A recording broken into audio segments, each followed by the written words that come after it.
Welcome to the MudRoom, our weekly free and live Uncommon Sense parenting class. How is everyone today? Today we are throwing back to April 2020, which was not that long ago. It feels like March 2020 just ended, but we're throwing back to April 2020 to discuss why our kids have difficulty listening. This is something that comes up the most frequently in the parenting posse, both in the questions that you answer when you join and just in general conversation. So I am going to leave you today with a video from about a year ago, and hopefully it'll answer some of your questions. If you have any comments or questions as you go along, I will be here in the chat box though, so feel free to ask them and I'll answer them as completely as I possibly can. Okay? Enjoy. My Facebook group, the Parenting Posse, and if you're not already in there, I encourage you to join. But when people join my group, they get asked 3 questions, and we just use these questions to, 1, make sure that we're not letting creepers and spammers in, but 2, to keep a bead on what parents are struggling with most. I put all of those answers into a spreadsheet, and every once in a while I go and I sort through them, and it just gives me an idea of, well, parents are really struggling with this right now, or wow, this topic seems to be coming up a lot recently.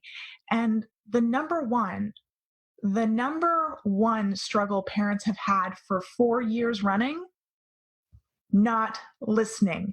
That has been the number 1 spot for 4 years. So I just want to take some time out and talk about why your kids don't listen to you and what you can do about it. Sound good? All right, let's jump in. So what we usually do when our kids don't listen to us is, like, when we give them a direction and they ignore us, they do the exact opposite of what we asked, or what I think most parents find the most infuriating is they acknowledge you and they act like you never spoke. That stresses parents out. It frustrates us so much. It makes your blood pressure spike. I know that there isn't anything else that triggers parents like not listening. And I know this because 4 years of data and over 7,000 members. So what do we do when that happens? Usually we raise our voice because we seem to be under the collective impression that not listening is somehow attached to not hearing. So we tend to say it louder and louder and louder until we're yelling at them. And I hear that all the time. My kids won't listen until I yell. And it's exhausting, isn't it? I've also heard from a bunch of parents that they've just given up and go straight to yelling after the first request now, because that seems to be the only way that they can get a response from their kids. Well, I get it. I understand that deep-seated frustration that takes over when your child isn't listening to you. Yelling at them is pretty much the best way to ensure that they never listen to you.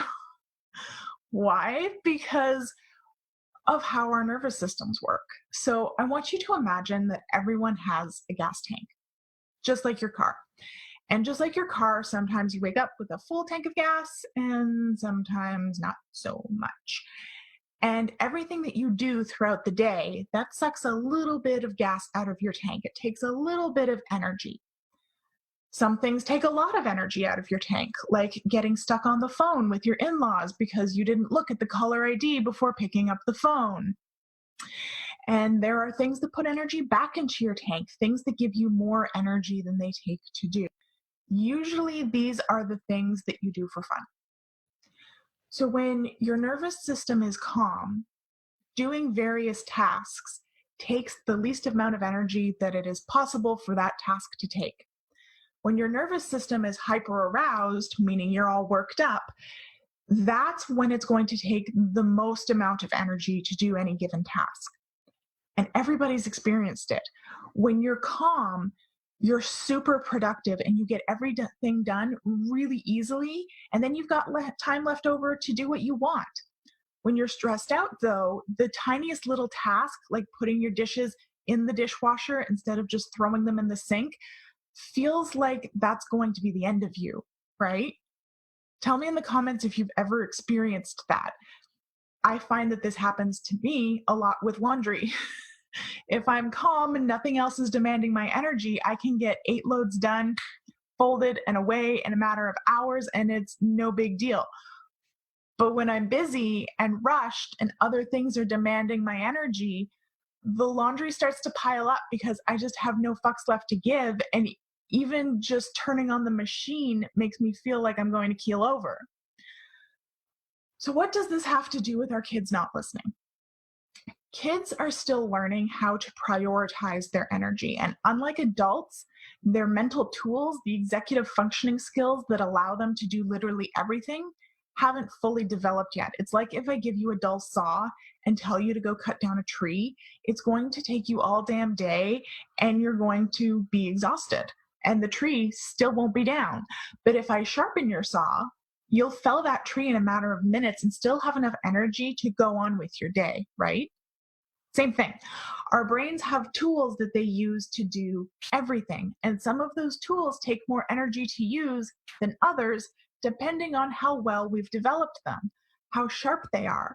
So the reason your kids aren't listening has nothing to do with actually hearing you, but because they're trying to figure out if they have the energy to do it, and if they don't, how to get the energy to do it, and how much energy it's going to take. None of this is conscious, by the way. They aren't sitting there going, I wonder if I have the energy to pick up my toy and put it on the shelf. This is all happening in their unconscious mind. It's the same way that our bodies make sure that we breathe without having to think about it. All of this happens literally thousands of times a second. So if any one of those mental tools that we need is weak, and we haven't properly prioritized our energy, then the whole chain breaks down. And generally that means that our brain just goes, nope, can't do that. And the information never makes it as far as them processing it as a request. And then we yell. And what happens when we yell? We shock the brain into thinking it's in danger. And in order to keep us safe, it produces cortisol. Anyone here familiar with cortisol? Usually it's called the stress hormone, and it's basically emergency energy. So when you yell, their brain goes into danger mode and pumps us full of emergency energy. And that's why when you yell, your child suddenly complies, not because you were loud and they finally heard you, but because they've suddenly been given that injection of energy that they didn't have 2 minutes before. The problem is that when we're exposed to high levels of cortisol on a regular basis, it starts to lose its effect, which is why parents are saying that they just have to go straight to nuclear after a while. And there's evidence that prolonged exposure to high cortisol levels actually causes damage to the brain, and we obviously don't want that. So how else can we get them the energy that they need to listen to us? Well, one of the best ways is to sharpen those tools, to make it so that they can use them with the least effort possible, so that it won't matter if they have low energy or if they're hyper aroused. They'll be able to do more with less. And that's the long-term solution. But that takes time. It takes time to sharpen mental tools. The short-term solution is to reduce the demands on them to use those tools. So instead of making them cut down the tree all by themselves, we're going to step in and do a little bit of the work for them. Not all of it, but just enough that they can actually do the thing. Now, don't twist this and be like, Allana said to just do everything for him. No, that is not what I'm saying. This is actually where I invoke what's called Vygotskys Zone of proximal development, which is basically the difference between what a child can do by themselves and what they can do with a little bit of help. That space between, that's where we want to hang out. We want to do the minimum possible to get them over the hump. And that's just a stopgap, remember. It's not a long-term strategy. The long-term strategy is to sharpen the tools that they need so they don't need any help to use them. The problem is that most parents are expecting their children to just sharpen their tools by themselves. And just like sending a 3-year-old to go grind an axe by themselves, it's a bad idea. They can't and shouldn't be doing it by themselves. We need to help them by giving them lots of opportunities to practice, because generally children only get an opportunity to try to use their tools when there's a demand on them, when they need to do something.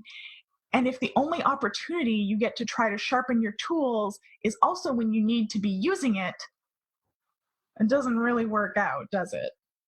And that's why they continuously fail, and their listening skills just seem to get worse when we yell. So how can you tell if your child needs to sharpen their mental tools? Well, one, you're probably yelling a lot. You're probably having those moments of intense frustration because they aren't listening and you don't know what else to do but yell. You've probably also gotten frustrated because your child can do something sometimes but not others.